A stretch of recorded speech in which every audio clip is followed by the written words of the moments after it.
Hello everyone, আসসালামু আলাইকুম। বাসার বাজার শেষ হয়ে গেছে, তাই আমি আর আমার কলিগ মিলে বাজার করতে বের হয়ে গেলাম। কিন্তু তার আগে করতে হবে নাস্তা, কারণ অনেক ক্ষুধা লেগেছে। নাস্তা করার জন্য আমি আমার বন্ধুকে ফোন দিলাম। বন্ধু বলতেছে যে কাজ করে টায়ার্ড হয়ে গেছে, তাই আমার এদিকে আসতে পারবে না। তার জন্য আমরা বন্ধুর ওইদিকে যাব। আমরা দুজনে বের হয়ে গেলাম স্কুটি নিয়ে। বন্ধুর সাথে দেখা করব এবং এখানে নাস্তা করে আমরা আবার ব্যাগ দিব। তো বন্ধুর সাথে দেখা করলাম। এখন বন্ধু গ্রিল খাওয়াবে বলতেছে, তাই গ্রিল অর্ডার করছে। অপেক্ষায় আছি কখন গ্রিল আসে, আর বারবার ওয়েটারকে জিজ্ঞেস করি। তো শেষ পর্যন্ত খাবার চলে আসছে। আর এটা একটা বাংলাদেশি হোটেলের খাবার এখানে দুবাইতে।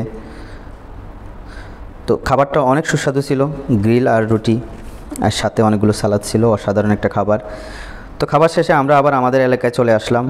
আসার পরে এখান থেকে আমরা বাজার করব, যার জন্য এই সুপার মার্কেটে চলে আসলাম। সুপার মার্কেটটা অনেক বড়। এখানে আমার কলিগ পা পরিষ্কার করার দেখতেছে একটা। তো এটা তেমন সুবিধা মনে হলো না, তার জন্য আমরা নেই। তো আমরা আর একটু সামনে যাব, সামনে গিয়ে দেখব আরও অনেক কিছু আছে। আর এটা একটা সুপার মার্কেট। সুপার মার্কেটে মানে সব কিছুই পাওয়া যায়, একই ছাদের নিচে সব কিছু। এখানে কাঁচা বাজার থেকে শুরু করে পোশাক আশাক, স্টেশনারি আইটেমে একদম A to Z সব কিছুই পাওয়া যায় এই মার্কেটের মধ্যে। তো আমরা ঘুরতেছি, ঘুরে ঘুরে দেখতেছি নতুন কিছু আসছে কি না। তো এরপরে আমরা কাঁচা বাজার করে চলে যাব। আমরা এখন যাচ্ছি গ্রোসারি আইটেমের মধ্যে। গ্রোসারি আইটেমের কিছু পছন্দ হয় কিনা দেখতে। এখানে কম্বল আছে, অনেক সস্তা দামে অফারে কম্বল দিয়েছে। তো আমাদের কম্বল প্রয়োজন নাই, আমি এর আগে একটা কম্বল কিনেছি। তো আমরা চলে আসলাম এখন গ্রোসারি আইটেমের মধ্যে, মুদি আইটেমের মধ্যে এখানে চলে আসছি।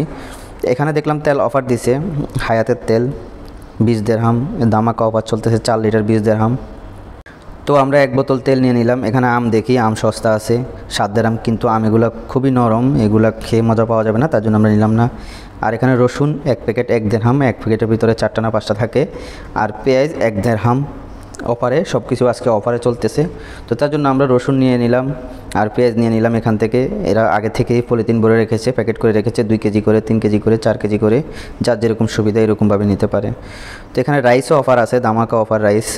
তো আমরা মোটামুটি আমাদের বাজার শেষ হয়ে গেছে, আমরা এখন বের হয়ে যাব। তার জন্য আমরা রওনা হয়ে গেলাম। কাউন্টারে গিয়ে আবার এগুলো বিল করতে হবে। কাউন্টারে অনেক সময় সিরিয়াল থাকে, কারণ আজকে যেহেতু ফ্রাইডে, যার জন্য অনেক কাস্টমার থাকবে এখানে। তো আমরা সবার আগে বের হয়ে গেলাম, বাসায় গিয়ে আবার খানা বানাতে হবে। ব্যাচেলার জীবন তো কষ্টের জীবন। তো আমরা বাজার করে বের হয়ে গেলাম। টাটা, বাই বাই, দেখা হবে পরের কোনো ভিডিওতে। আল্লাহ হাফেজ।